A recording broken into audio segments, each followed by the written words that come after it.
Люся, ну, поверни сюда голову, посмотри на нас. Люська, вот, ну, поверни.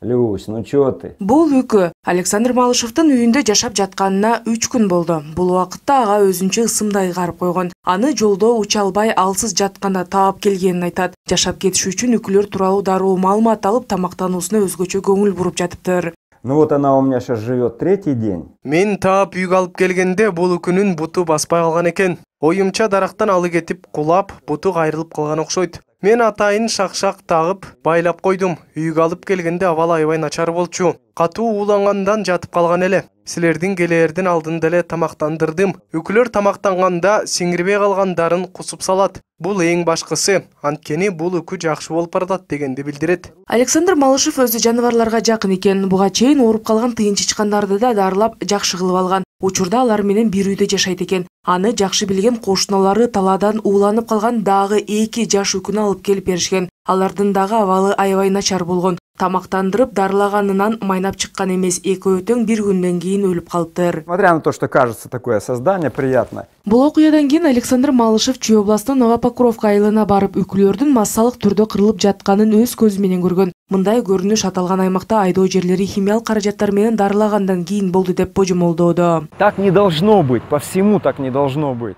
Бул жерде басып жүрсөң үкүлөр бул дарактарда конуп турчу.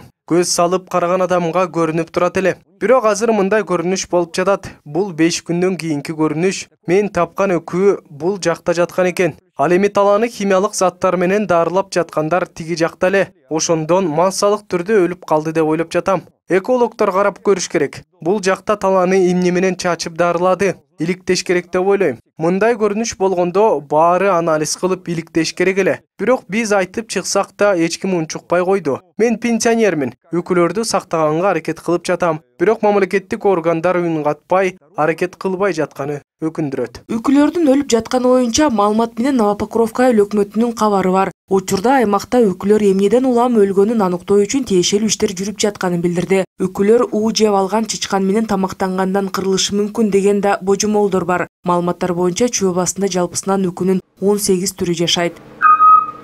Рахат Жаныбекова, Нурбек Жеңишбек уулу, НТС.